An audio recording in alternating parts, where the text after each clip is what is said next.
Alright, so it's a little late, like, probably been out for about a month, but we wanted to talk about the first Battlefront DLC, and just kind of the problem that we're seeing in general, as players who play that game. Basically, so I bought, I told you I bought the DLC last night. Yep. And we tried it today. It was kind of funny because we were looking forward to trying some of the new guns. So guess what? You pay for the guns and you can't use them. $15. You buy the guns, and instead of, you buy the DLC pack, and instead of getting the guns just straight off the bat, here's 5 new guns, or even instead of locking them behind the additional 10 levels that they added to your character, which I would have been more okay with. That makes sense. You just play the game. Yeah, unlock them. They don't even do that. What they do is, you pay for the DLC, you unlock hut contracts, which means that you can go into the hut contracts section, pay in-game credits once you've paid real money to unlock the chance to unlock these new guns by doing challenges that are tedious, boring, and stupid. So you pay real money, then you pay the hard-earned credits that you saved, like when you were playing the game, that you earned. Put that towards challenges that you have to do, and then spend another so-and-so hours. Yeah, and here's the problem with this, is the fact that if I have 10 hours a day to play Battlefront, which I don't know why anyone would do that, but let's say I did, and I want to devote it exclusively to Battlefront for some reason. Good gosh. I unlock those challenges and I have time to do them, and then I can unlock those guns. But if you don't have that kind of time, you could pay $15 for this add-on and never see a single gun out of it. No. Especially if you don't know about the hut contracts thing, because it didn't really tell you very much about it. No, and that's the thing too, is even if you say you have 10 hours a day to unlock this, which, goodness knows why.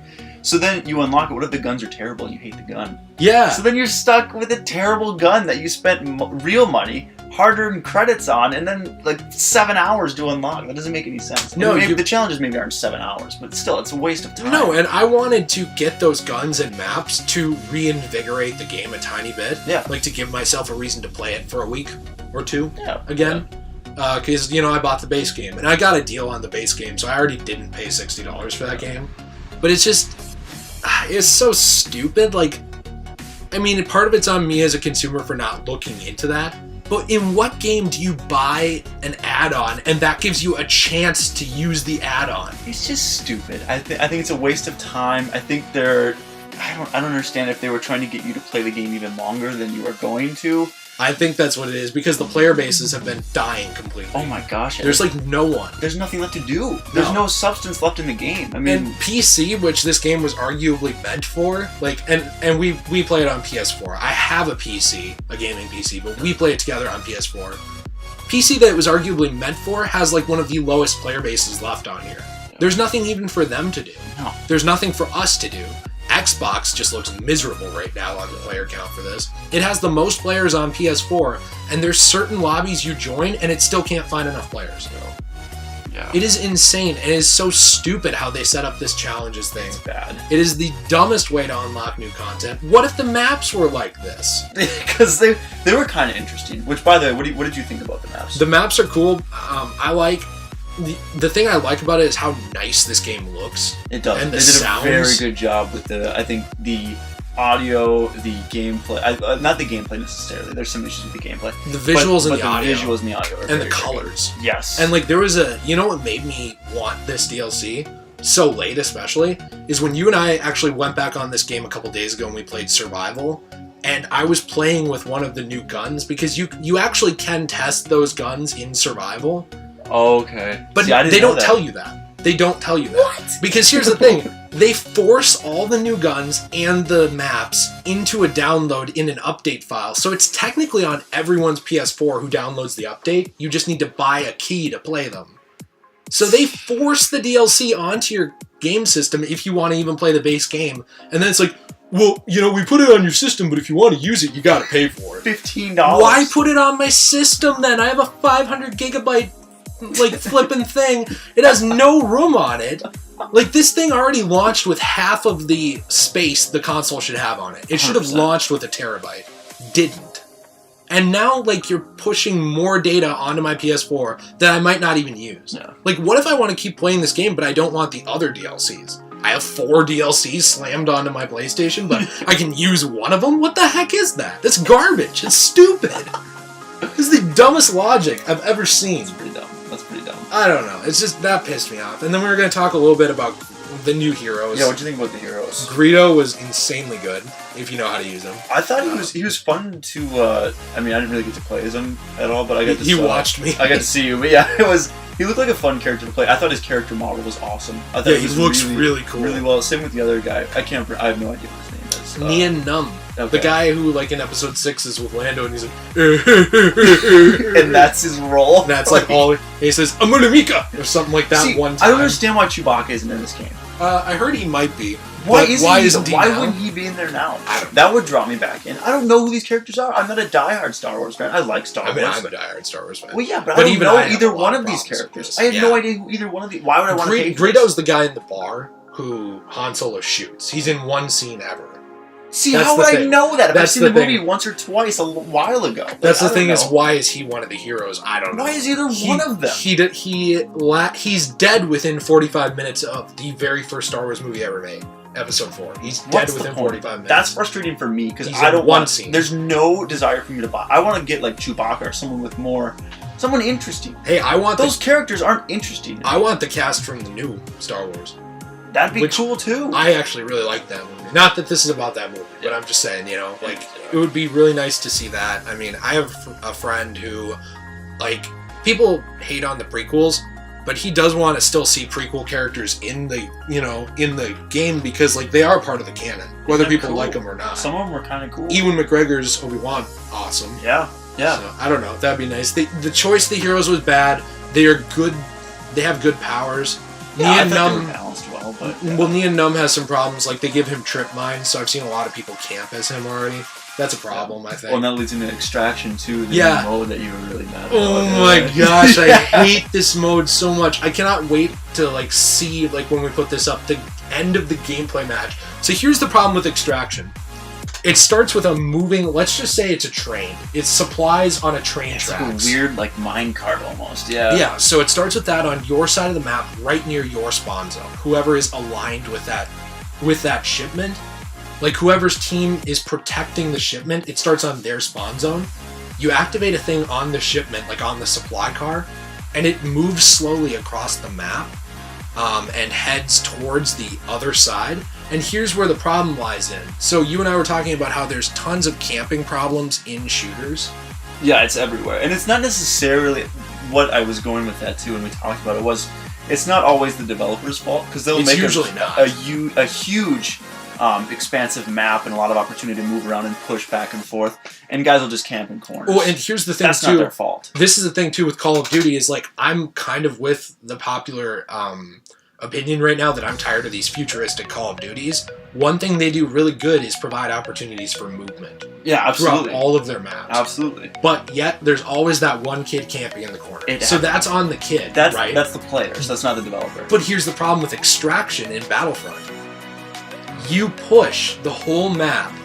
Like, you push the whole match, except you're camp pushing. So you're camping on this objective that's moving, and pushing with it, so you're camping that point. Well, that's kind of good because it's making you move, though. Yes, that's kind of good. So that's okay.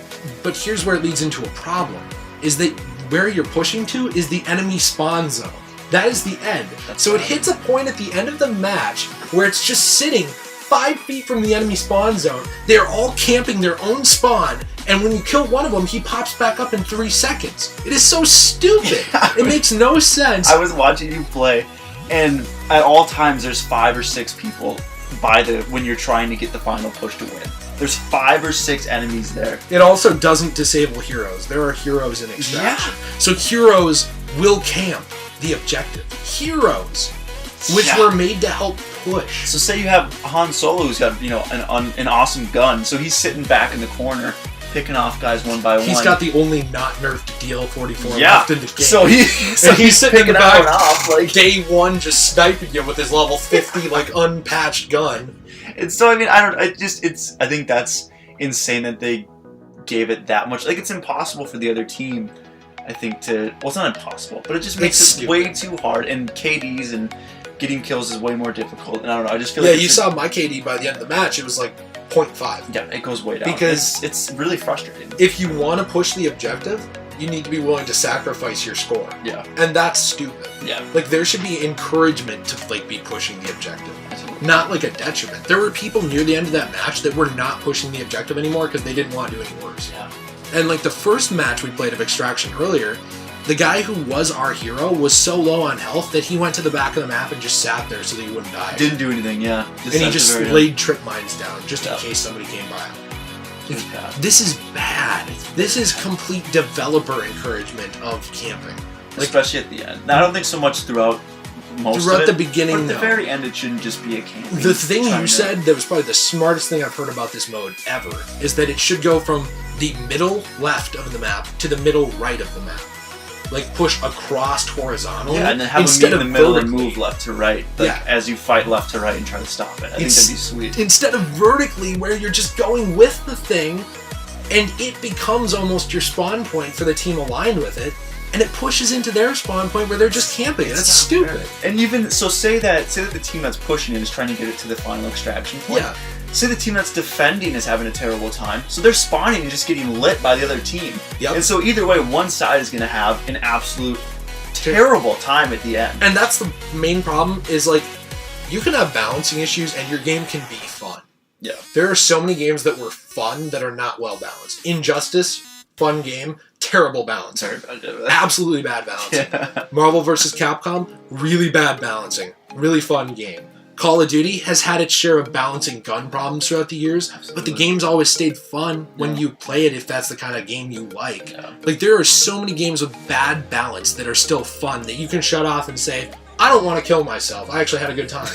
But this, it's like you play it and you're just getting soul crushed. It's no matter how good you are. It's promoting spawn killing at the end. And I think that's really frustrating. Because that's the most frustrating thing for me in FPSs. Yeah. Is I spawn and I'm dead without even having an opportunity to shoot. And that's probably the biggest flaw with Battlefront too. Yeah. A lot of the times, they don't take into account where heroes are on the map, especially in Heroes vs. Villains. Spawn next to Luke Skywalker, one swing dead. That's it, yeah. Thanks. You had no hope. Had no fun. Chance, yeah. Real fun. I don't know, so like, there's just so many problems with this DLC. Is the aesthetics of Star Wars cool? Yeah. But I don't. The maps are cool too, I think. Yes, but like, even like a lot of that stuff, it's assets from Lucasfilms. So like, is it cool? Yes, but it's digitized real stuff that EA didn't exactly come up with in their head. I'm just saying, it's not like it's EA's intellectual property and they are coming up with the Star Wars lore and all these like things. You have to remember that all of this stuff is source material from somewhere else that they're adapting into a game. Yeah. It's still really cool stuff, but like, at what point is it like, I like this because I'm in Jabba's palace versus I like this because it's a good game? Yeah. Because it should be both. Yeah. And it's not. No, it's not at all. Yeah. It's more, I like this because I'm in Jabba's palace. It's more of a nostalgia thing. Or I like this because I'm playing as Han Solo. Not because like, I like this because the game is good. Yeah. And it should be both. Or at least more of a mix. Yeah, because that's definitely one-sided. That's my problem. Is that if this was not a Star Wars game, no one would play it. No. If this was like a shooter that EA made up with their own characters, no one would play it. So the fact that this intellectual property is the only thing sustaining the game is terrible. And even that's not doing a very good job, obviously, because you see the numbers are going down a lot. I will see what Battlefront 2 is when it comes out, and I am not going to just give it the benefit of the doubt again. Like, make informed consumer decisions. Don't just buy it because it's Star Wars. I guess that's what I'll say to wrap it up. Overall, yeah, I guess it was frustrating a little bit, and I think they did a good job with the character models, and I think balancing the characters a little bit that the new heroes and villains. The maps were pretty cool, but the new game mode and the choice of the heroes and villains, I think, was pretty frustrating. And just not well done. So. I agree 100%. So I mean, I'm hoping for more. Hope for better out DLC. Of the next one, but really at this point, I'm just hoping for more from Battlefront 2. Yeah. I've kind of lost hope in hoping for more from this game. Yeah. So anyway, thanks for watching, and if you liked the video, if you can just let us know if you want to see more content from us, subscribe. We really appreciate that. We're trying to grow the channel a little more, and let us know what you guys want to see. We love doing comic stuff. We love doing video game stuff. This is just kind of an all-around nerdy channel that we just do stuff we like on, but let us know what you want to see, and we appreciate your support. Thanks, guys.